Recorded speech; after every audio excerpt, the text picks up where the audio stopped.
Allot மணி சேனலுக்கு வருக வருக. நான் செபி ரெஜிஸ்டர்டு ஃபினான்ஷியல் அட்வைசர் கிடையாதுங்க. நான் எஜுகேஷனல் பர்பஸுக்காக என்னுடைய பர்சனல் எக்ஸ்பீரியன்ஸை நான் ஒரு 20 வருஷமாக மார்க்கெட்டில் இருக்கேன். அதை தான் உங்கள்கிட்ட ஷேர் பண்ணுறேன். நீங்கள் எந்த முடிவு எடுக்கிறதா இருந்தாலும் உங்கள் நிதி ஆலோசகரை அணுகி அதுக்கப்புறம் பணத்தை போடுறதை பற்றி முடிவு பண்ணுங்கள். நன்றி.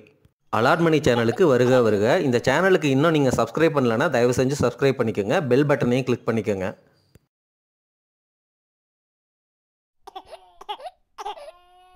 முதலீடு என்பது ஏன் முக்கியம்? எல்லாருமே வேலை பார்க்குறோம், இல்லை ஏதோ ஒரு பிஸ்னஸ் பண்ணுறோம்.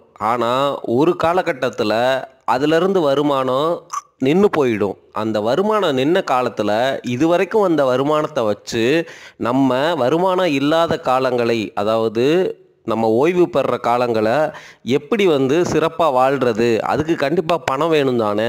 அதுக்காக முதலீடு என்பது ரொம்ப ரொம்ப முக்கியம்.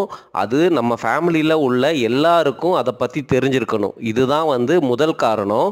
ரெண்டாவது காரணம் ஏன் முதலீடு முக்கியம் அப்படின்னா, உங்களுக்கு வர்ற வருமானம் இருக்குல்ல. இப்போ நிறையா பேர் என்னென்னா வேலைக்கு போவாங்க, ஆனால் அவங்களுக்கு என்ட்ரி லெவல் சம்பளம் கம்மியாக தான் இருக்கும். கம்மினா என்ன, அவங்களுடைய தேவைகளை பூர்த்தி பண்ண முடியாது, அல்லது காலத்தோடைய விலைவாசிக்கு ஏற்ற மாதிரி நீங்கள் சம்பாதிக்கிற வருமானமும் மேட்சாக இருக்காது.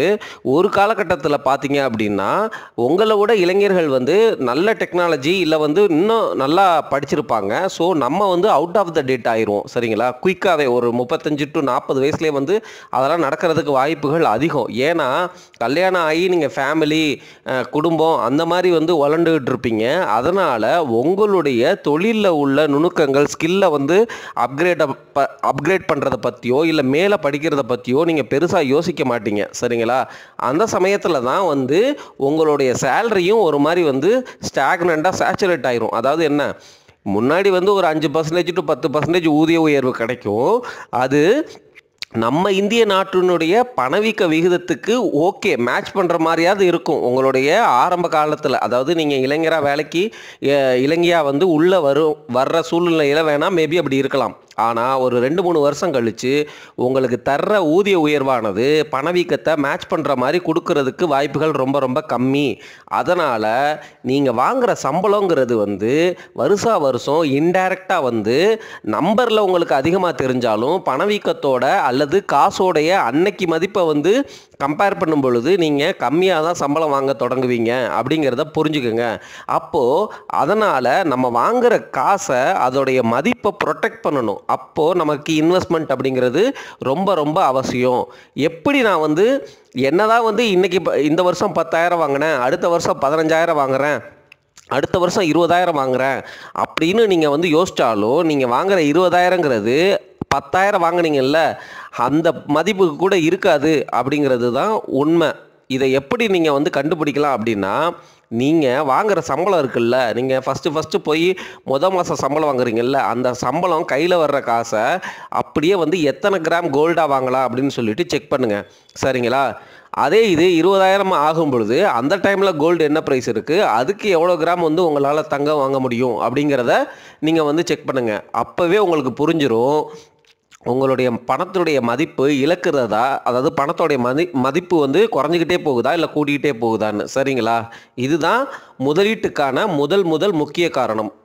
நம்ம வீடியோக்களில் தொடர்ந்து லைஃப் இன்சூரன்ஸ், ஹெல்த் இன்சூரன்ஸ், அது என்னதான் உங்கள் பணத்தை வளர்க்கலைனாலும் உங்கள் வாழ்க்கைக்கு எப்படி ஒரு சேஃப்டி முக்கியமோ, எப்படி கர்ணனுக்கு கவச குண்டலம் பாதுகாப்பாக இருந்துச்சோ, அதே மாதிரி நம்மளுடைய சொத்துக்களை பணத்தை இழக்காமல் பாதுகாக்கிற ஒரு கருவிகளாக தான் இந்த லைஃப் இன்சூரன்ஸும் ஹெல்த் இன்சூரன்ஸும் நமக்கு செயல்படுது. அது ரொம்ப ரொம்ப முக்கியம். அதோடைய அவசியத்தை தொடர்ந்து பேசிக்கிட்டே வர்றோம்.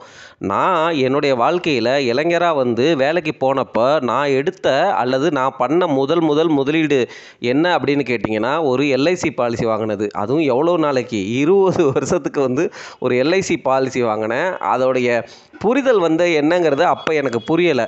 உங்களுக்கு அதில் லைஃப் இன்சூரன்ஸ் கிடைக்கிது. ப்ளஸ் லைஃப் இன்சூரன்ஸ்னால் எவ்வளோ, 3 லட்சம் 5 லட்சம் அவ்வளவு தான் லைஃப் இன்சூரன்ஸு 20 வருஷத்துக்கு. இது ரொம்ப ரொம்ப மிகப்பெரிய தவறு. ஏன்னா, உங்களுக்கு லைஃப் இன்சூரன்ஸ் லைஃபுக்கு பாதுகாப்பு வேணும்னா, டேர்ம் இன்சூரன்ஸ் எடுத்திருக்கணும். அது பிரீமியம் ரொம்ப ரொம்ப கம்மியா இருக்கும். ஆனா, கவரேஜ் ஜாஸ்தியா இருக்கும்.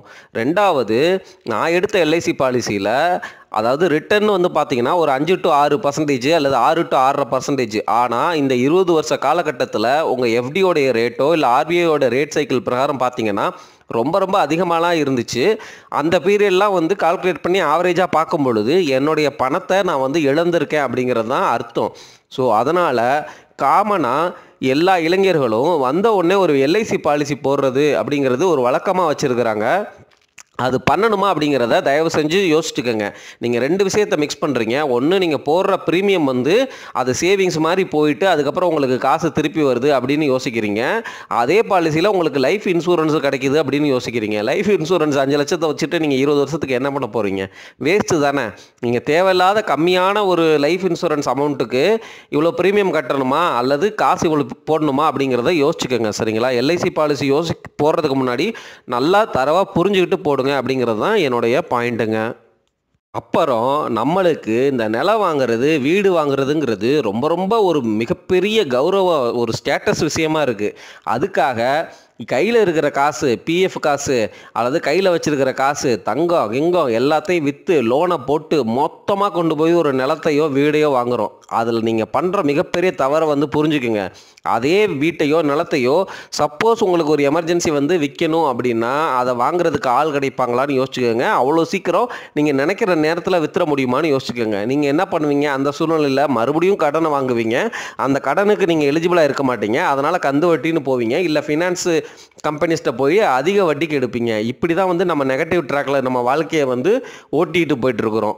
சரியா? அதனால் எமர்ஜென்சி ஃபண்டு, வீட்டில் இருக்கிற கோல்டு, இல்லை வந்து கொஞ்சம் வச்சுருக்கிற டெப்ட் ஃபண்டு, இந்த காசுகளெல்லாம் தொட முடியாமல் உங்களால் வீடோ நிலமோ உங்களுடைய முதல் வீடாக இருக்கும் பட்சத்தில் இல்லை முதல் நிலமாக இருக்கும் பட்சத்தில் வாங்க முற்படுங்க.